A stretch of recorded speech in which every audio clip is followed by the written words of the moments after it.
Welcome back to Kikao. Thank you. Thank you. Yeah, the discussion is very good around and very useful around hybrid and the benefit we have. But I have a question of curiosity and clarification. We talk of hybrid here, which take a number of processes to get there. How is it different from GMO? Yes, genetically modified crops is just one way of inserting a characteristic that is needed, but it is not there in the conventional germplasm. So this is just one way of getting, like maize, if it was not resistant to the pest and it doesn't have the native genetics for resistant to that pest, to be introduced. Once that is done, then it can be developed as a hybrid or in any other type of variety. And therefore, hybrid itself is a procedure that ensures that the farmers get the best, the most high yielding, the most best performing, and this could be having the characteristics that was inserted there to make the genetically modified, or it can be for any trait that is for climate adaptation, or it is for resistance to any other pest, and that one which will benefit farmers in the way that they produce. So a variety can be obtained by using the genetically modification or using the conventional, and the hybrid is just the way that the seed will be availed to the farmers. Yes. So I think that clarifies the two. A hybrid can be just obtained through conventional way, and a GMO is that genetic engineering, inserting a trait that you need, and then the multiplication can be done by hybridization, as you say. Yes. I think so the in two short, are quite different. A hybrid can be GMO or not GMO. or conventional. That is what we need to clarify to the farmers, because the two are different terms and they need to be understood very clearly. Now, let's come back to what you said earlier to be one of the weakness in the availability of seeds. You said our seed system is not strong enough. What should be a seed system that is effective, that is working properly? Yeah, a seed system that is effective, now, the first of the things we need to look at is to have quality assurance. And quality assurance basically means, like we said initially, the process through which this particular seed is being developed should be such that it meets minimum threshold that has been set by different countries. So you find there is inspection, then there is the packaging, then there is the selling, and when you talk about selling, we also sell it through agro-dealers who have been certified, who have a license, because studies have shown that sometimes seed which is meant to have the correct vigor is exposed maybe to sunlight the way it is being transported. So yes, you can buy certified seed, but when you plant it, that becomes a challenge. So quality assurance is very important. It's very important. The next one is having targets in the seed system. So a country should be able to know what is the target that we have vis-a-vis the annual consumption by a country. So once you have those targets, then you have benchmarking in such a way that each particular actor can be able to make this happen, whether it's government, whether it's private sector, NGOs like we mentioned. So quality assurance, target, and then the other one. The target is in terms of quantities that are produced so that all the demand can be satisfied. Excellent. Yes. Yeah. Then the other one is, like we've seen now lately, issues of availability of land. Sometimes we don't look at it very critically, but we know that if you don't have land which can allow for what is called isolation, distance, and all that, that becomes a challenge. It's something that has not been discussed properly very well, but we are beginning to realize that land availability becomes a concern. Like we saw most recently, the government talked about land which has been unutilized to be turned back for purposes of crop production. So those are some of the things. Then also things to do with personnel, for example, and training. We need to have requisite personnel who have been trained, who can match the available work. And then also lastly, like for example, in countries in Africa, extension work is also very critical in terms of the to convey that knowledge, that information that is needed. Exactly. I think it is very good to understand the process through which we go to have really those certified seeds. So in other words, this requires the country to make a deliberate effort to have the formal working seed system.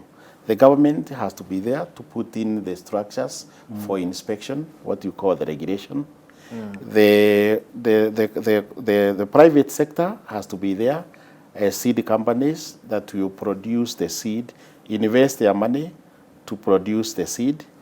The government, again, has also to be there to support the research and the development institution that will develop the seed and the varieties that are available. Even the private sector, the public sector, including NGOs and the bodies like AATF, will have to be there to ensure that the farmers are reached with the proper information, and that all that is needed, the extension system is there. So it has to be a really concerted effort. There is a need of a concerted effort and many players who will work in a coordinated manner. Exactly. Coming from the researchers, going through the public, government services, and then involving the private sector and others so that they can produce enough and reach the target.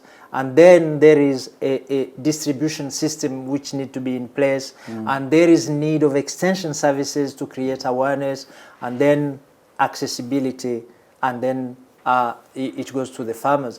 And I will add another thing, stewardship, even when the farmer is using it, so that the farmer uses it properly. So there is a deliberate effort, a dedicated, really a will from the policymakers to say, we want to reach food security, nutrition security. This is what it takes, and then they put the machinery it needs in motion. Tell me, how do we create the awareness? Yeah, you talked about, I understand you talked about extension, but how do we create really the awareness that the farmer need to make that shift from the use of grain, actually it is grain, not even seeds, and start now using the seed, buying it from that system we have just talked about? Okay. We always believe that seeing is believing. Seeing is believing. One of the things that we are working on, and of course other institutions are working on, is having farmer field day. If you have field days, the farmers will come and then they will see this is the variety which was planted. Of course, they'll see the crops at different stages, sometimes at harvest, sometimes at maturity. So they will see in this size of land, these are the quantities which were planted, these are the inputs which were there, this is the yield which we have. So we've seen through field days, farmers, when they go back, they say, truly we can see the system. There is benefit to use that. So there is field day. Then there are discussions like now the ones we are having, which are going to be aired at different fora, so that also creates awareness. I've also seen the use of local language or local dialect to try and even have skits, to have demonstrations as way of explaining. In some cases, I've also seen this now going even to schools. Like, for example, in Kenya, we now have the 4K clubs, which is starting to train children in school the issue of agriculture. So these are mechanisms against which we can be able to create awareness. The other one is having simple information, packaged in such a way that a farmer can be able to read in their language, very simplified without any complicated jargon.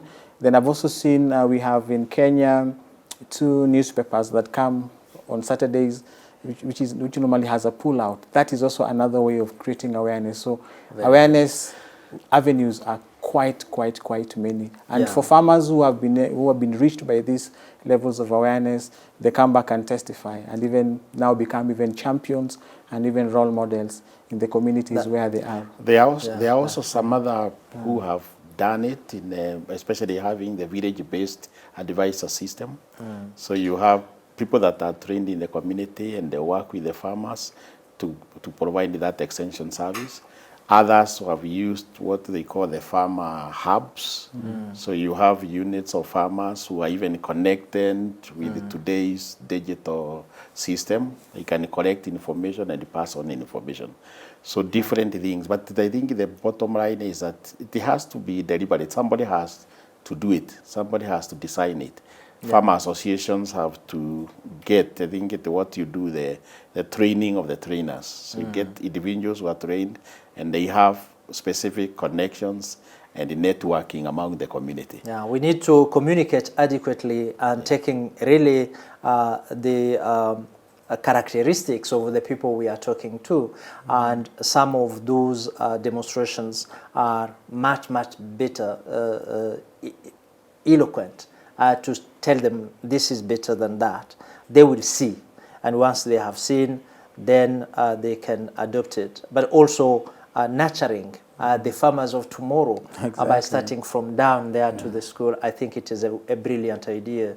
Now, coming to the certified seeds, I hear that outside there you have so many counterfeits and that there are crooks who come with different types of products and selling them with a very nice labels of seeds, certified seed for this.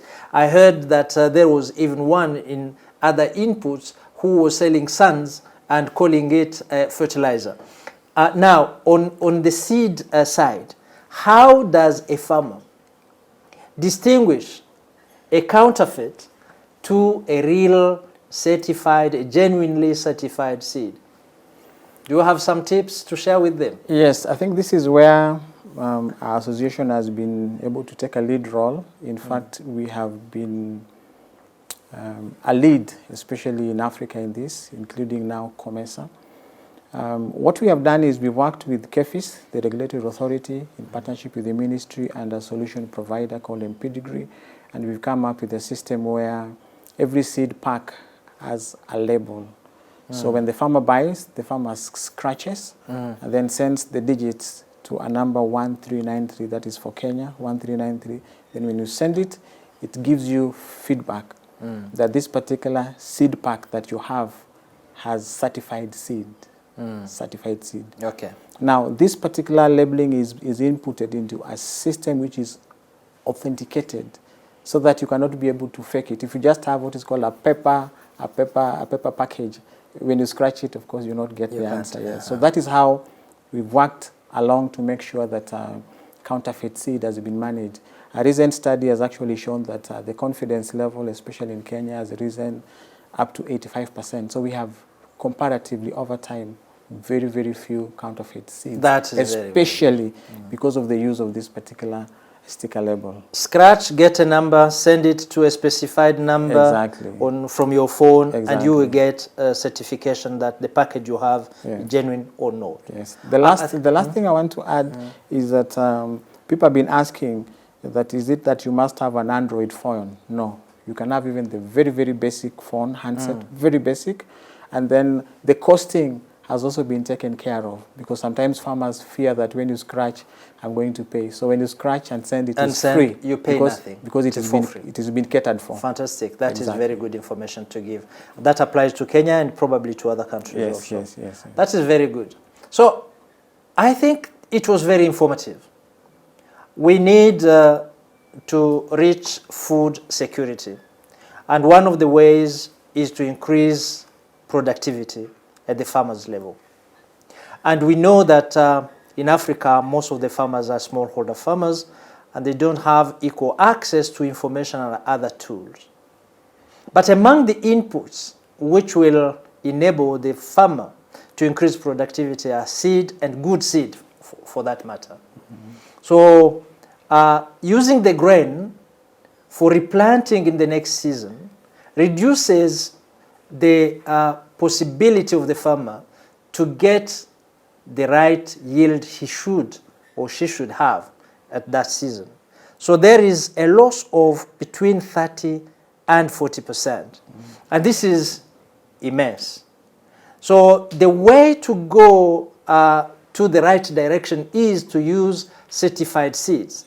And in this case, hybrids, which have put together a number of traits and vigor which will protect the farmer against issues like pests, like insect, like drought, etc., and adapt better to the agroecological zone.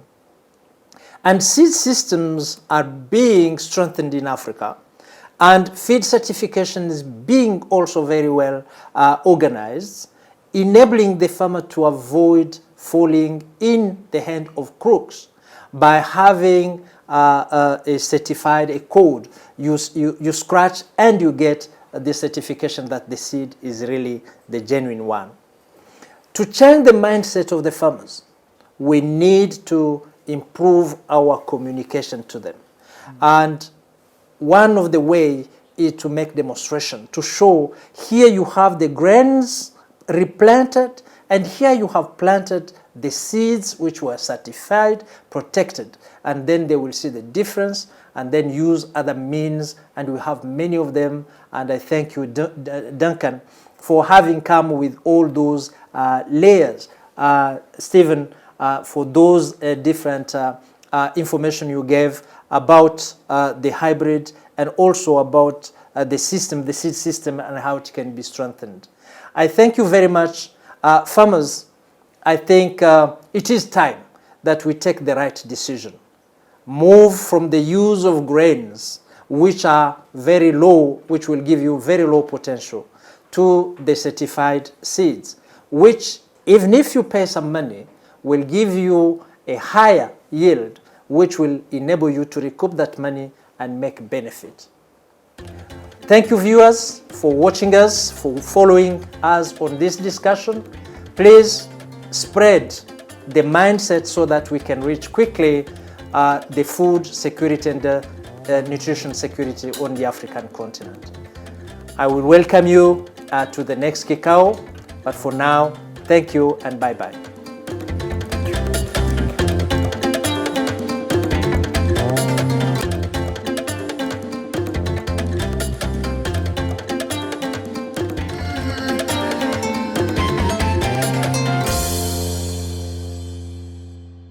Now you know, not every seed is worth replanting.